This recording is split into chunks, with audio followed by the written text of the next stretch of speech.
Alright guys, welcome back for another video. So today, back on the S13 like usual. And just quick update for some parts. I pulled off the valve cover to get it powder coated. And see here, our oil squirter is not the same as the other side. So popped it off and this is just blown out, broken. So I got one off of a VE. We're gonna switch that out, make sure it fits. It should bolt on the same, but the shape is slightly different. We got our new ID 1050s mounted up. Had to get some injector rail spacers as well, and they're a little bit too wide. So I ended up actually taking those down. I made like a little lathe with a drill and spun it with one and then used like a grinder for the other. So that kind of just got the lower end a little bit smaller where it goes to the manifold down there. We made some quick push lock fuel lines, AN fittings on both sides, and then we just clamped it here and here to the stock filter. We'll be redoing that when we pull the engine to redo the bay. And then as for the interior stuff, we have carpet mostly in, dash back in. And then if you look over there, we have our new Haltech dash. So we're gonna be finishing up our CAN wiring for that down there. We need to put in our CAN lambda unit for the wideband since we're getting rid of our AEM gauge. And then we also just still have to make our turbo lines. So for oil and coolant. So we got a lot of good stuff, fittings in line from Winter Circle in Joliet. I think I have a little bit more in this box over here. Got some oil from there as well. So basically just gonna knock all that out today and possibly power this back up. Can't start it because the valve cover's off, and just make sure everything's operational within the ECU.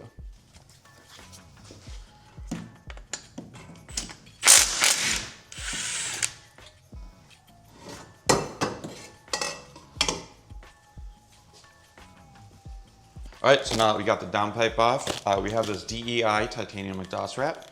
We're gonna get this on here. It's very close to the brake booster and brake lines here, so we definitely wanna maximize our efforts to reduce the heat in that area. So we'll just pop this on. This is just the shortest one they make. This is a 15-foot roll, so this should be plenty for just this area.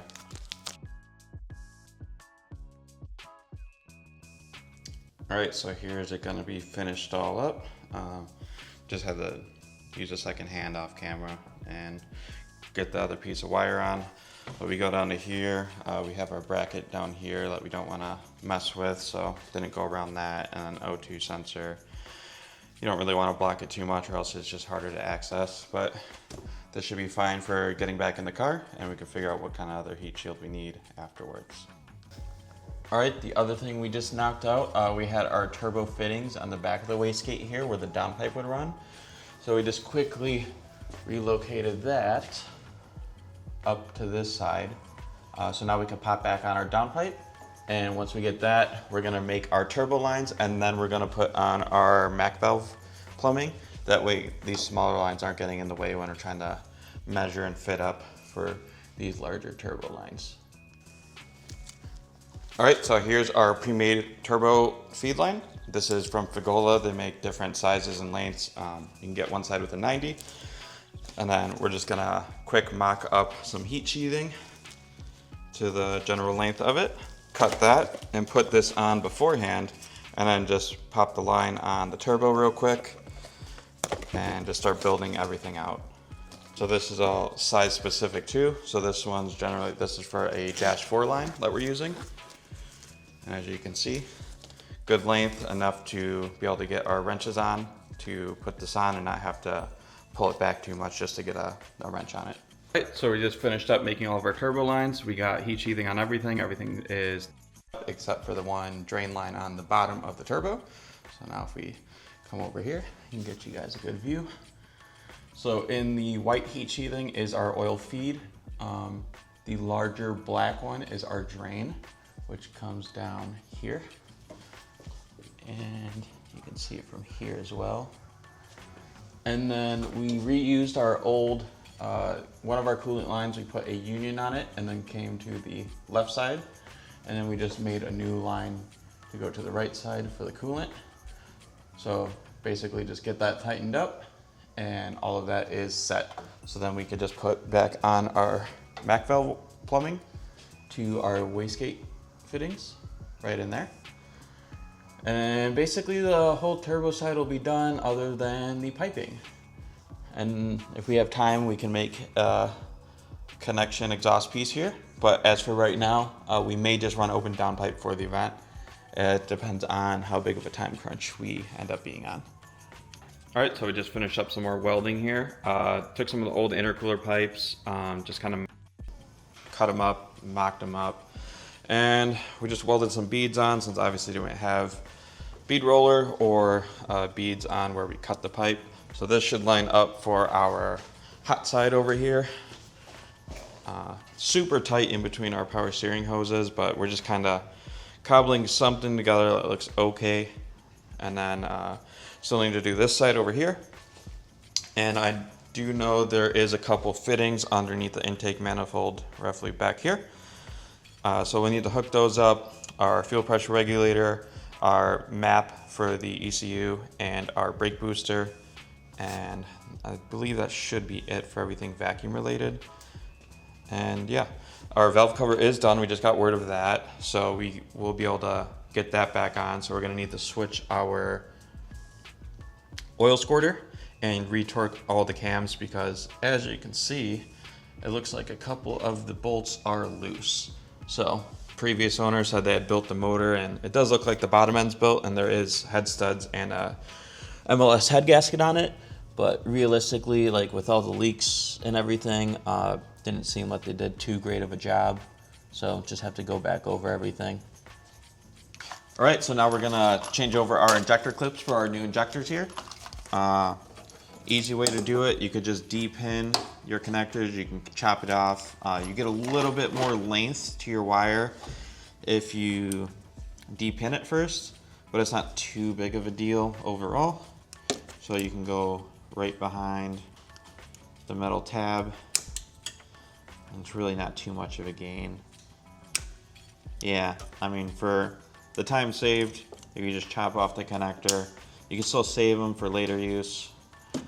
And we're just gonna start stripping these back, putting on our new pins, and putting on the new connectors.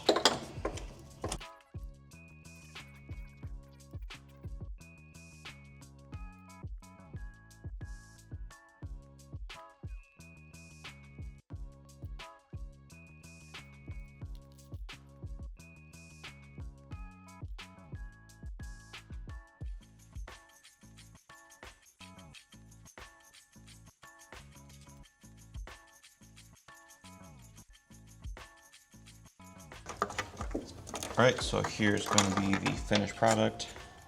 Just put some heat shrink on there at the end. Had to chop back a little bit of the wire to get a little more in length so it goes into the plug, but that's it. Left our labels on there. So yeah, pretty much just plugs in. I'll route these from the bottom just to keep it more tucked and not have to go over like this. All right, so we took our old intercooler piping.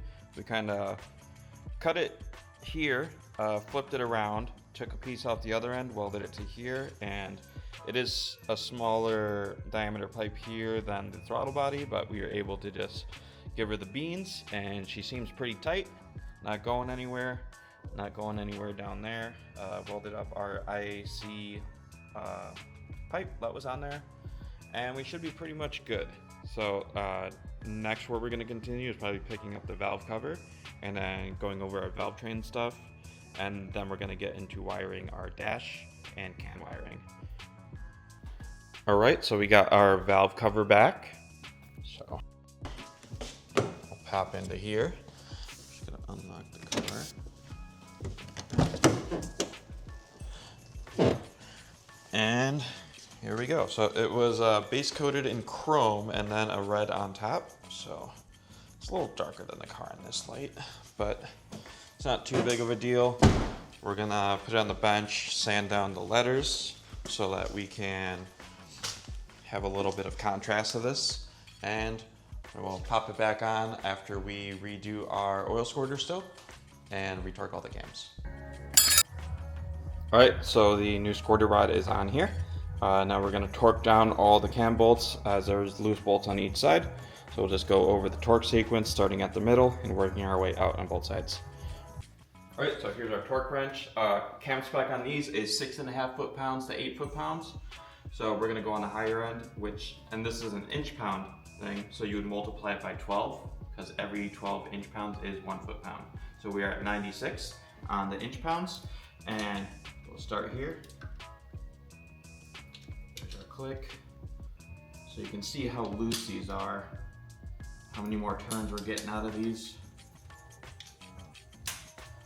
And I did just kind of snug these up beforehand, which a lot of them were sticking out a little bit. But even after just snugging, you can see the amount of difference.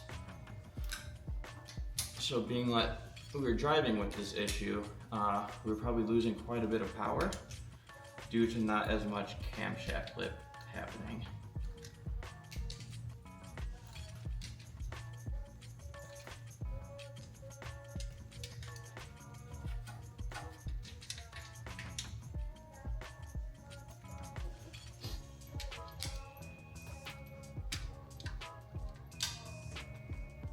And there you have it. That's how quick it is to torque your cams as long as everything's in place already and you're not binding up on your rockers. And now here we have our new valve cover. Sanded off the letters and put our gasket on beforehand. So now this basically is just gonna slide on over the top. Make sure that nothing gets caught underneath and that your half moons there are going to seat properly. All right, coils and valve cover are back on. Still need to put on our coil ground over there. We got our breather tube banged back into the valve cover. Still have our vacuum lines to do under the manifold, but we're gonna jump over to getting our can lambda in and wired in, and then we can power this up and make sure everything works. All right, so we just finished up the wiring for our can lambda. So we ended up mounting that here on the firewall. Ran our plug through there. This is the O2 plug, just runs behind the motor right now.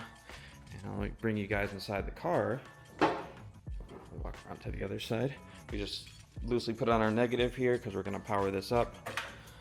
So what we did is we have our CAN JST connector out of the Link ECU here. And then we have our little splitter guy we made here. So this end, prop this up. This end's gonna just straight plug into here, like so. And then this is the chassis harness side. That's gonna plug in there. I may have to invert our two CAN wires here just because we don't know which one's gonna be CAN high on the dash. But now if we take our power, see if everything even works.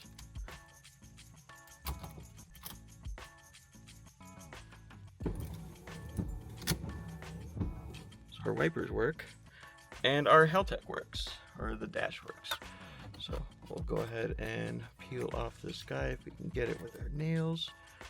We can't right now. And then likely I just have to configure the CAN data. We don't know if we're inverted on the settings yet, but looks pretty good so far. I'll get the plastic connector pulled off and plugged into the ECU, and we'll pick it up from there for the setup. All right, so as you can hear, we got it running. I'll move it around.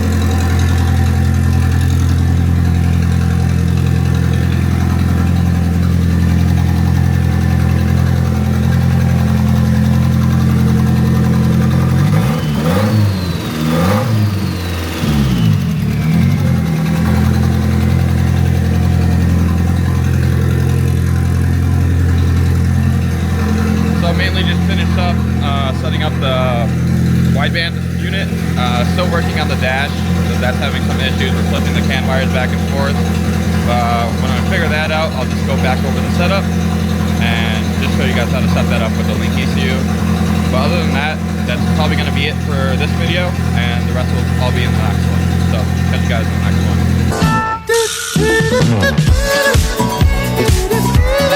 one.